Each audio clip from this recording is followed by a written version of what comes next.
Happy holidays, everybody, and Tony here with my review of Donizetti Lucia di Lammermoor with conductor Carlo Montanaro, which I saw at the Deutsche Oper Berlin. This marks the fifth time I saw Filippo Sangiust's production of Donizetti's Lucia di Lammermoor at the Deutsche Oper Berlin because I was really excited to see and hear Aigul Khismatullina perform the title heroine Lucia Ashton. I was quite curious to see what Aigul Khismatullina was capable of. Ever since I was reading her biography, I noticed that she sang and boasted a huge variety of roles, ranging from the leggero zerbinetta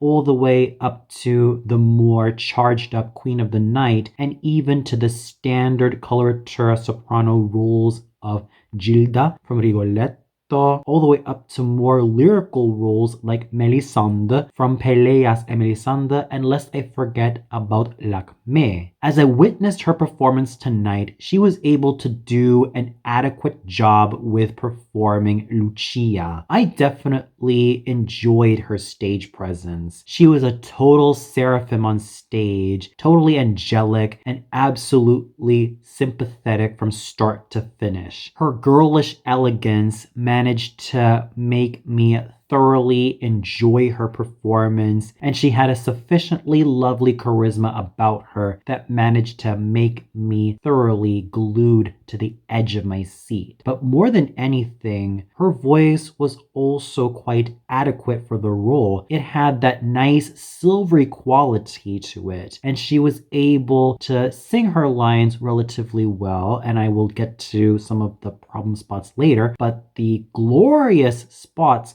about Aigul Khismatullina's voice were her high notes, whether they be the high D in Quando Rapito en Estasis ending, or even her high D flat to wrap up the sextet Chi mi frena en tal momento, or even the high D in the Cabaletta Tal lontano sciagurato, and the best was yet to come when she was singing her high E flats in her mad scene, especially when she sang it after Don Vincenzi and to wrap up Spargi d'amaro pianto. She just managed to blast her high notes with full-on beauty and full-on clarion silvery sheen that I was totally immersed with her overall vocal performance, especially when her high notes bolstered her entire vocal performance and were the totally great strengths of the evening. Despite me singing my praises to Aigul Khismatullina's wonderfully girlish interpretation of Lucia Ashton,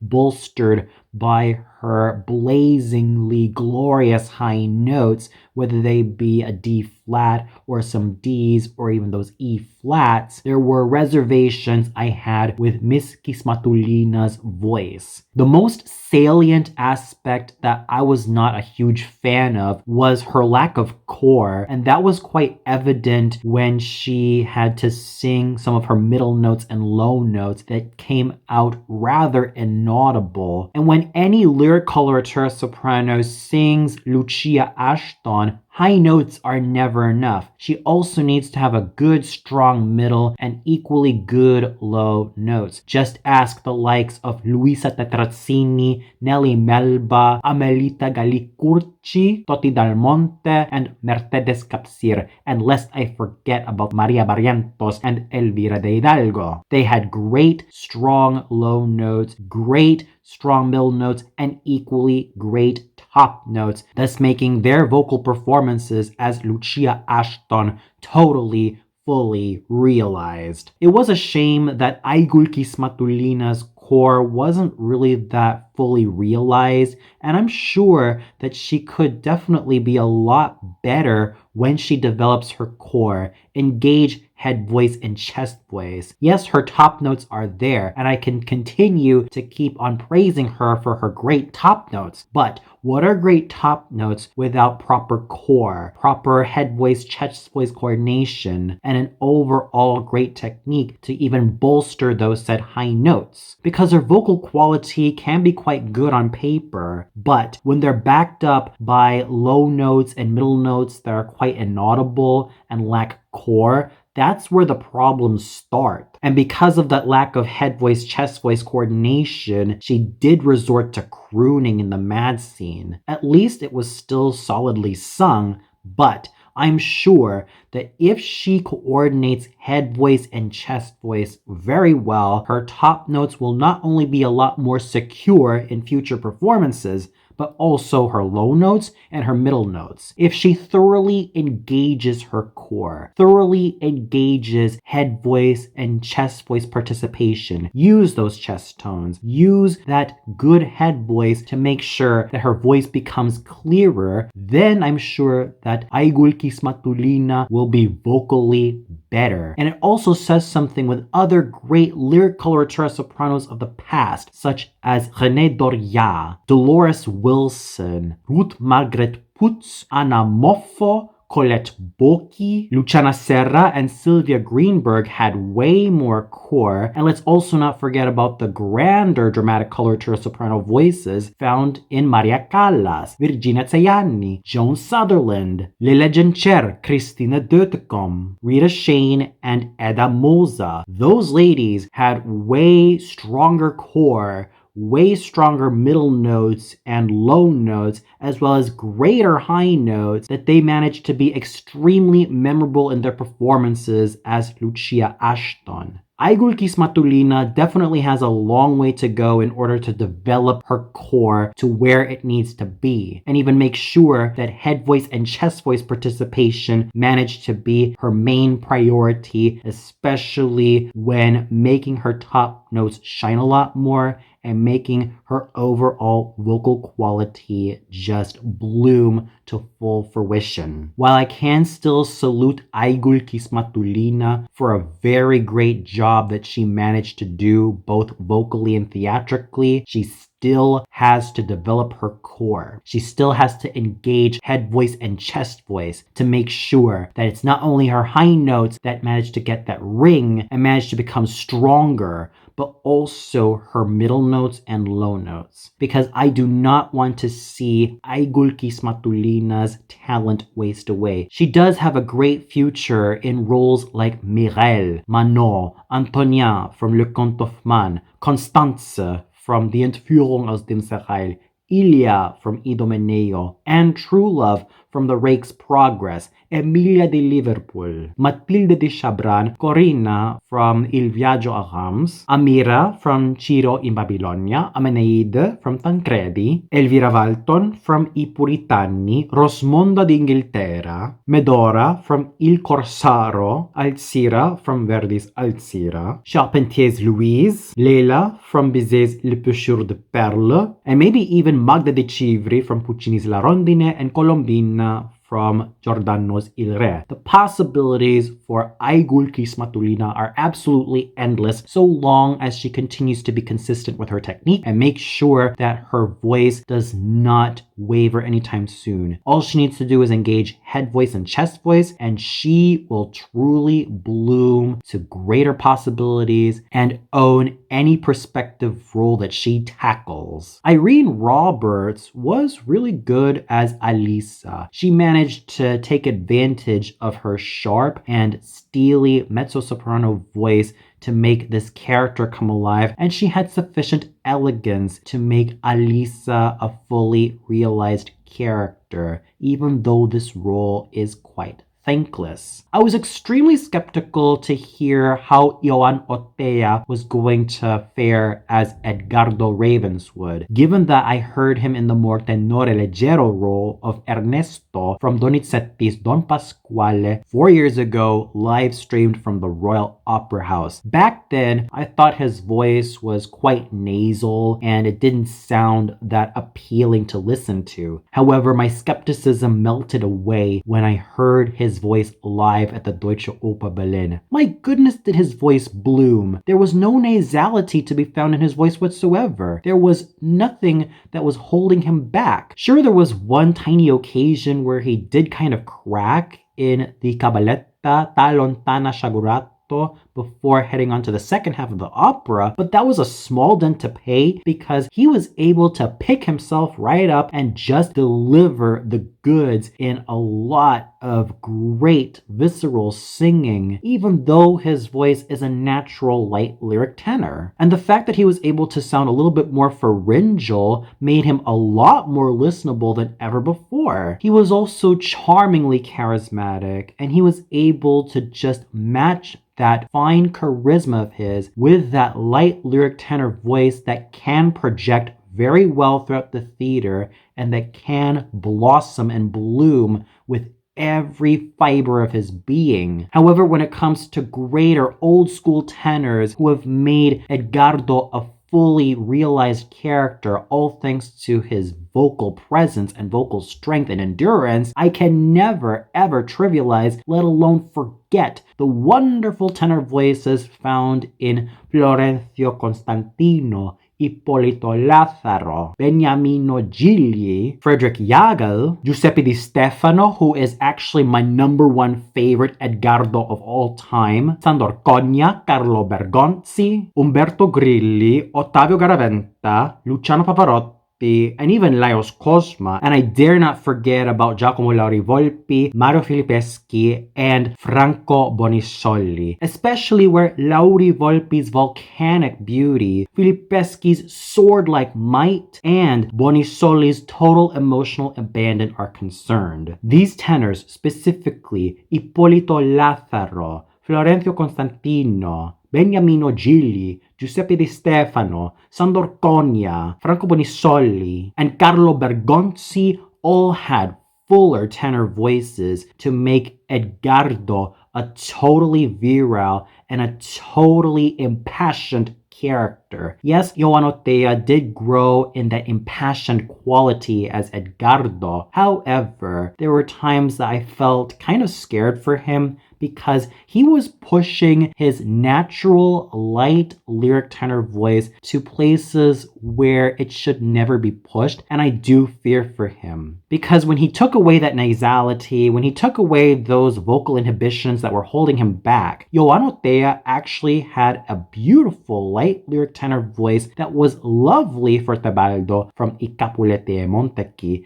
and even Ernesto from Don Pasquale. If he continues to take on the risk of tackling heavier roles like Edgardo from Lucia di Lammermoor, or even Gualtiero from Il Pirata, or even Arnold from Guillaume Tell, let alone Jean of Leiden from Meyerbeer's Le Prophète, there's a chance that his voice might end up gone if he's not careful in terms of taking proper care of it. Nevertheless, despite my concerns and despite my initial worries, at least Joan Otea managed to just throw my skepticism out the window by giving such an exciting and pretty visceral portrayal of Edgardo. It may not be as exceptional as Giuseppe Di Stefano's more visceral, virile, and more exciting and more volcanic delivery as Edgardo Ravenswood, let alone the overall masculinity found in Carlo Bergonzi, who was also one of my favorite interpreters of the role, let alone Franco Bonisoli's sheer manliness and his wide-ranging voice that could also do Edgardo justice. But I still salute Joan Otea for doing such a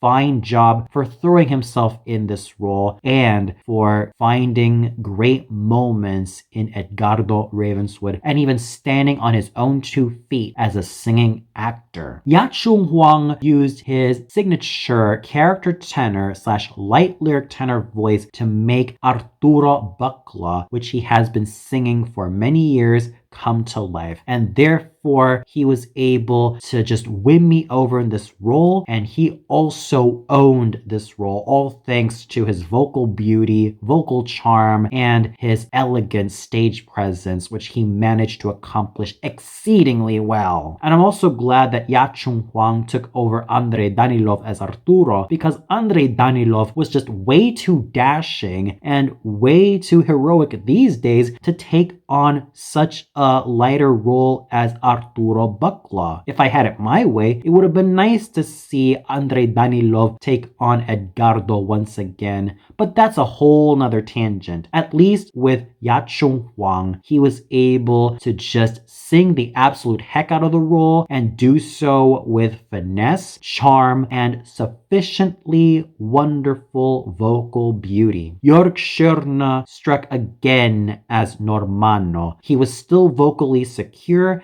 and he was just as fine of a singing actor as he's always been, making the best out of this thankless character. Gerard Ferreras totally wowed me as Raimondo Bidebent, and it's also thanks to his round and beautiful bass baritone voice that I managed to be totally hooked when hearing him sing. The way he was able to produce those exciting tones that managed to be full and rich and absolutely beautiful was totally great. It also helped that his sufficiently strong stage presence managed to make me thoroughly root for him, not only in terms of owning Raimondo, but other bigger roles that I would love to see Gerard Ferreras in future performances. I could definitely see this gentleman tackle the likes of Don Magnifico from Rossini's La Cenerentola, Barone di Trombonok from Rossini's Il Viaggio a Rams, Nila Canta from Delibes Lacmé, Nourabad from Bizet's Le Pêcheur de Perles, Escamillo from Bizet's Carmen, and many other great roles for a true bass baritone. Sure, in terms of squillo, he has a lot to learn from the likes of Plinio Clavassi, Salvatore Bacaloni, Antonio Zerbini, Raffaele Arrier, Justino Diaz, and Ezio Flagello, especially where the likes of Justino Diaz and Ezio Flagello are concerned, because they had beautiful voices and managed to sing both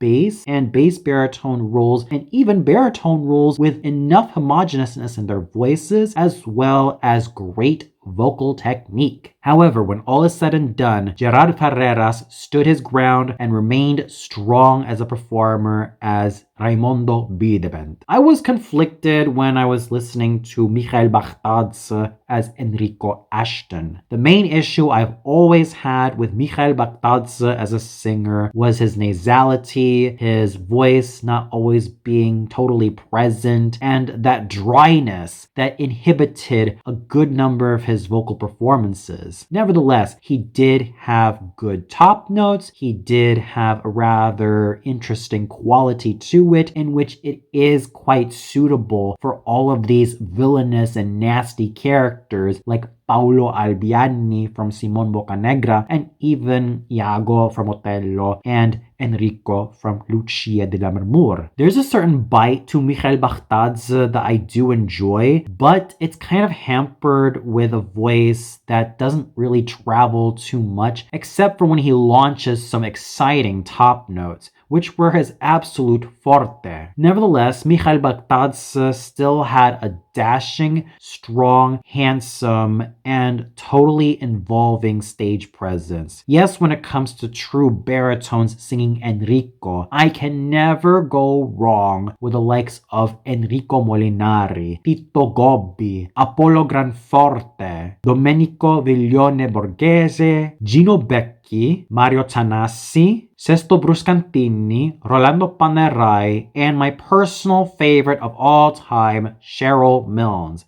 Not only did Cheryl Milnes look dashing and absolutely noble, let alone vicious as Enrico, and also reflected in his voice, but he also had that bite to it that you just don't want to mess with Enrico, because he can be one step ahead of the game, and just make sure that you pay dearly. And if we're talking about manly yet nobler baritones, I can never go wrong with Matteo Manoguera and the ocean of sounds he produces, and Piero Capuccilli's emotional investment as Enrico, unless I forget about the vocal gods known as Ettore Bastianini and Gian Giacomo Guelfi. And I dare not forget about Lawrence Tibbett and Leonard Warren, because all those baritones that I mentioned had way more overtones and had way more color to their voices, especially when giving Enrico his signature bite and his signature fury. And it also says something when more lyrical baritones like John Brownlee and Mario Sereni could also sing his lines with sufficient beauty as well as sufficient virility. With Mikhail Baghdadze, he did lack that additional vocal charisma, and it's also kind of inhibited by a technique that didn't really serve him too well. And I'm pretty sure that if Mikhail Baghdadze had a lot more squillo in his voice and made sure that he developed that said squillo, he would be a lot more vocally exciting and a lot more vocally charismatic, even with a lot of the problems that Mikhail Baghdadze had as a singer, whether they be the throatiness found in his voice, or his nasality, or even that additional lack of vocal charisma. I could still forgive those problems because his top notes were ringing, he had a strong and dashing stage presence, and he did a serviceable job in making Enrico Ashton someone that nobody should ever mess with. So overall, in the grand scheme of things, the singing was quite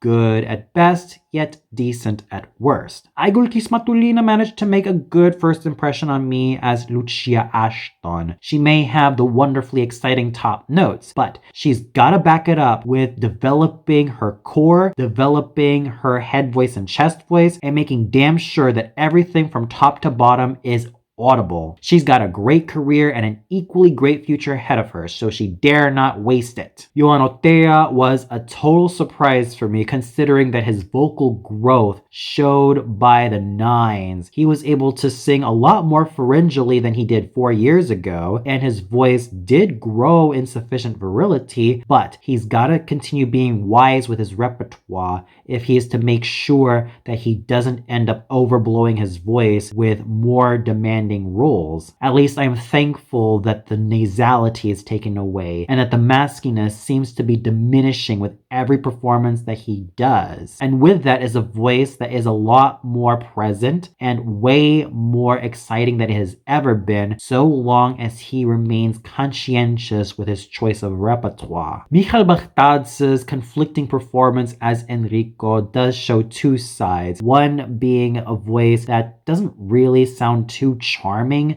let alone too attractive, but it can be exciting in the high notes, and the other side being that despite his voice not being too charming, let alone too totally charismatic, he still had an awesome stage presence that managed to salvage his performance quite well, so long as he continues to develop his technique and make sure that he eliminates mask singing and that he also eliminates throatiness by giving into more pharyngeal singing. Gerard Ferreras, I totally salute him as Raimondo. His voice was definitely present tonight. He was able to just sing the absolute heck out of the role and also use that great bass baritone voice of his to just make this character come to life. And I dare not forget about Ya-Chung Huang's elegant Arturo, Jörg Schörner's handsomely sung Normanno, and Irene Roberts' emotionally involving Alisa, as these three supporting players managed to be totally laudable in their respective roles. So even with some of the vocal flaws found in Aigul Khismatullina, Ioan Otea, and Mikhail Baghdadze, they were still able to be thoroughly dedicated performers. And in terms of Gerard Ferreras, he was able to be the strong buttress to make the evening great and even to work off of Aigul Khismatullina, Ioan Otea, and Mikhail Baghdadze, all thanks to his professionalism and his really good vocal assets. The conducting done by Carlo Montanaro was quite speedy and it can be exciting at best, but there were occasions where he just didn't really communicate with the orchestra, the chorus, and the singers, which resulted in delayed reactions from both parties and also tended to have some moments where the music tended to sludge, let alone have moments of miscommunication. At least his conducting was quite exciting and brisk. It's just that he needs to make sure that communication is a lot more well established and make sure that nothing ends up being dragged, let alone left behind. Even in spite of whatever issues I had with Carlo Montanaro's conducting, he was still quite involving and he still kind of made sure that the chorus and orchestra did work well off of each other. And what more can you expect from the chorus and the orchestra of the Deutsche Oper Berlin? Everybody was reliable, everybody was a pro. So overall, with Aigul Khismatullina delivering a pretty good first impression on me as Lucia Ashton, not only boasting such a wide variety of roles ranging from Gilda from Rigoletto to her current tenure as Lucia and even to more charged up roles like the Queen of the Night, she definitely did prove herself quite well. Vocally speaking, her high notes were ringing and clear. She was able to not only look the part, but also act the part well, and she did a pretty damn good job overall. It's just that her voice needs a lot more polishing in making sure that she develops her core a lot more, and also make sure that she engages head voice and chest voice should she continue on with her career as a lyric coloratura soprano with a great amount of potential for a lot of these wonderful roles to come, especially in the bel canto and French operas. There's a lot of wonderful material that Aigul Khismatullina can work with, and I'm pretty sure that if she develops her technique well, she can definitely reach those heights, especially when it comes to her being backed up by some equally solid performers such as Joan Otea's charming and really surprising Edgardo, Michael Baghdad's tall and handsome Enrico, even though he does need to eliminate that throatiness and that maskiness that has been always holding him back, but he was still an engaging singing actor, and Gerard Ferreras's totally involving and technically precise Raimondo. And I dare not trivialize the efforts found in Ya-Chung Huang's elegantly sung Arturo, Jörg Schörner's handsomely sung Normanno, and Irene Roberts putting in a lot of emotional investment as Alisa. All of these singers managed to be laudable in their own special ways, and even though I do believe that Gerard Ferreras was really the best performer of the evening, Aigul Khismatullina definitely deserves some laurels to her, especially when she was able to make a good first impression on me, and of course, make sure that she continues to develop her material in the best way possible, complete with technical proficiency as well as total dedication to her craft. And for those of you who caught this performance of Donizetti Lucia di Lammermoor at the Deutsche Oper Berlin, what did you think of it? Did you feel that Aigul Khismatullina did a great job as Lucia? What did you feel was the best asset about her voice? Did you also feel that there were other singers who stole her thunder, such as Joan Otea as Edgardo, Michael Baghdadze as Enrico, or Gerard Ferreras as Raimondo? And did you also feel that Aigul Khismatullina was just as strong as a performer, if not stronger, when she was buttressed by Joan Otea, Michael Baghdadze, and Gerard Ferreras? Or did you feel like she was not fit to sing Lucia Ashton? Please comment below and let me know. Well, that's it for my review of Donizetti's Lucia di Lammermoor starring Aigul Khismatullina as Lucia Ashton. Tune in tomorrow for my review of Christian Simmons' Black American Spiritual Concert, which is part of the Deutsche Oper Berlin's Advent calendar. So until then, happy holidays, everybody!